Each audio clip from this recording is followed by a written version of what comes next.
everyone. Today we are going to study about bronchopulmonary segments.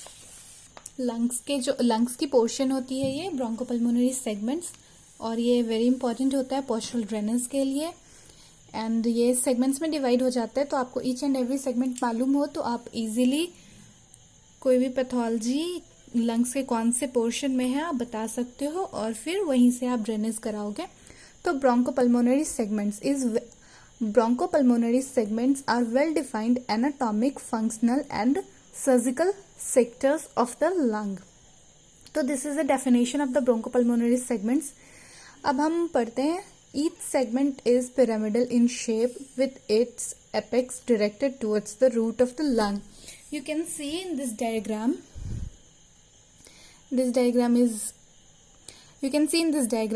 तो आप इसमें देख सकते हो कि हर एक सेगमेंट का एपेक्स जो है उसकी रूट की तरफ है, जैसा कि मैंने अपने पिछले पार्ट में कहा. और ये नंबरिंग में है.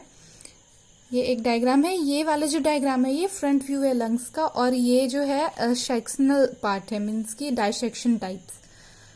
तो मतलब आप इसे मीडियल से देखोगे तो ये ऐसा दिखेगा. तो ये वाला लेफ्ट है और ये वाला लेफ्ट है और ये वाला राइट. So let's start.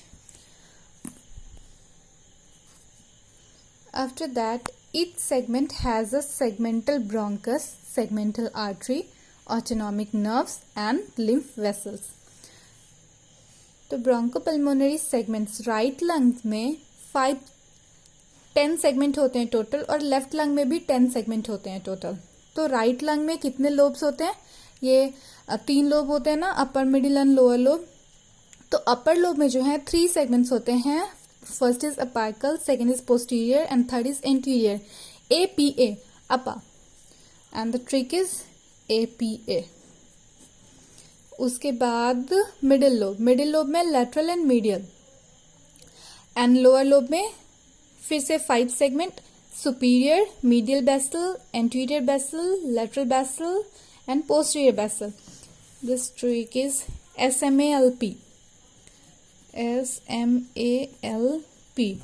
एक वर्ड होता है स्मॉल, SMALL. तो यहाँ पे L की जगह P है. ठीक है, तो आप इसे स्मॉल से याद कर सकते हो, या फिर अगर आपको स्मॉल नहीं याद रहेगा तो आप स्कैल्प से याद कर सकते हो, SCALP. बस C की जगह मीडियल है.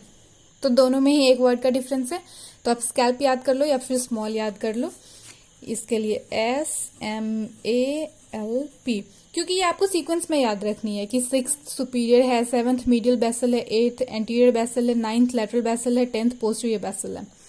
तो आपको सीक्वेंस में याद रखनी है, इसलिए मैंने ट्रिक बनाई है स्मॉल या स्कैल्प. सी यहाँ पे मीडियल चेंज करना पड़ेगा C की जगह अगर आप स्कैल्प याद करते हो, तो अगर आप स्मॉल याद करते हो तो P चेंज करना पड़ेगा L की जगह.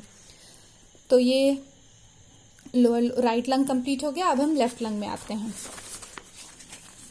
तो लेफ्ट लंग जो है, लेफ्ट लंग में 2 लोब है, upper lobe and lower lobe. तो अपर लोब में 5 सेगमेंट है, अपाइकल, पोस्टीरियर, एंटीरियर. ये लेफ्ट की तरह अपा ही हो गया. और हम ध्यान रखेंगे कि 4th is superior lingular and 5th is inferior lingular. और जो इसका लोअर सेगमेंट है ये सेम है. लोअर लोब में जितने सेगमेंट है ये 5, ये सेम है जैसे लेफ्ट लंग में थे.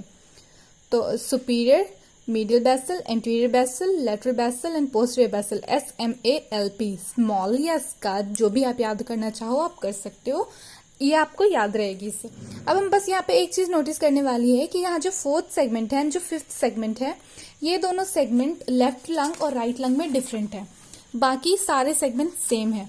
ये राइट लंग का है. आप इसमें देख सकते हो कि इसमें 4th में लैटरल है, जबकि लेफ्ट लंग में 4th में सुपीरियर लिंगुलर है. और आप राइट लंग में देख सकते हो कि 5th में मीडियल सेगमेंट है एंड लेफ्ट लंग में 5th में इंफीरियर लिंगुलर है. तो आपको ये याद रखना है कि L for lingular and L for left. तो लेफ्ट लंग में लिंगुलर आ रहा है, तो सुपीरियर एंड इंफीरियर. पहले ऊपर वाला मीन्स सुपीरियर लिंगुलर, फिर नीचे वाला इंफीरियर लिंगुलर. तो यहाँ पे मैंने ट्रिक बता दिया आपको सेगमेंट्स याद रखने की. आप इजीली सेगमेंट्स याद रख सकते हो. अगर आप स्टार्टिंग से अपना देखो तो APA ये कॉमन है. APA ये चाहे पहले आप राइट लंग ही लिखो और लेफ्ट, इन दोनों लंग में ये कॉमन है APA. बीच का हो गया 4th and 5th. 4th and 5th के लेफ्ट में हो गया आपका लैटरल एंड मीडियल, देखो यहाँ पे लैटरल एंड मीडियल, सॉरी ये राइट लंग में लैटरल एंड मीडियल हो गया, और लेफ्ट लंग में, लेफ्ट है ना तो लिंगुलर आएगा, तो superior and inferior lingular. Okay, fourth and fifth में फोर्थ होगा सुपीरियर के लिए, फिफ्थ होगा इंफीरियर के लिए, और रेस्ट 5 लास्ट का जो 5 है वो सेम है। एस सी स्कैल्प होता है SCALP, ये एक ट्रिक है, या फिर आप SMALL, इसे ना मतलब दोनों ही जस्टिफाई हो जाएगा। सुपीरियर ये C इसमें रॉन्ग है, इसमें L रॉन्ग है, तो यहाँ पे हो गया मीडियल बेसल। एक चीज और ध्यान रखेंगे, बेसल बेस में है तो ये नीचे है, बेस हमेशा नीचे होता है ना, तो ये लोअर में बेसल आ रहा है। और ये A for anterior basal, L for lateral basal, and यहाँ पे P हो जाएगा पोस्टीरियर बेसल। तो यहाँ पे मैंने ट्रिक बता दिया, आप याद कर सकते हो, इजीली याद हो जाएगा। I hope this video is helpful for you.